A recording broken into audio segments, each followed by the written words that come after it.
নমস্কার বন্ধুরা, welcome to অরাকলস one way. আমি সুমনা আবার একটা নতুন ভিডিও নিয়ে চলে এসেছি একটা নতুন ডেস্টিনেশনে।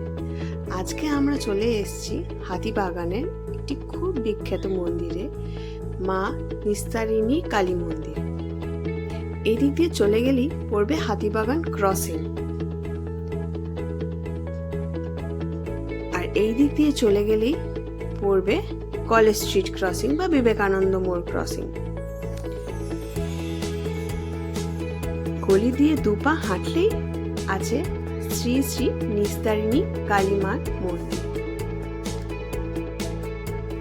মন্দিরটি খুব সুন্দরভাবে যত্ন সহকারে মেনটেন করা আছে। চলুন তাহলে মন্দিরের ভেতরে ঢোকা যাক আর মন্দিরের একটু ইতিহাসও জেনে নেওয়া যাক। মন্দিরের অধিষ্ঠাতা দেবী মা নিস্তারিণী। শ্রীযুক্ত শিবচরণ গুহ কর্তৃক 1257 বঙ্গাব্দে এই মন্দির প্রতিষ্ঠিত হয়। রানী রাসমণির আদেশে দক্ষিণেশ্বরের ভবতারিণীর মূর্তি স্থাপনের উদ্দেশ্যে নবীন নস্কর এই অপূর্ব কালী মূর্তিটি নির্মাণ করেন।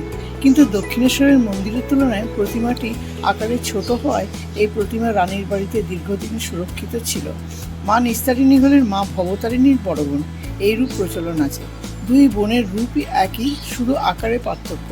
শ্রীযুক্ত শিবচরণ গুহ মা নিস্তারিণীকে পরম ভক্তি করে 11 নম্বর বৃন্দাবন বোসলেনের গুহবাড়িতে নিয়ে আসেন এবং মন্দির প্রতিষ্ঠা করে তাকে স্থাপন করেন।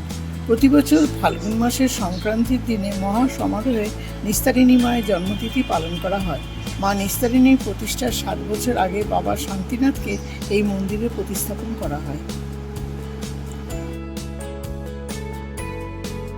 এই মন্দিরটির মধ্যে মহাদেবেরও একটি বিগ্রহ রাখা আছে। চলুন তাহলে তার দর্শন করে নেওয়া যাক।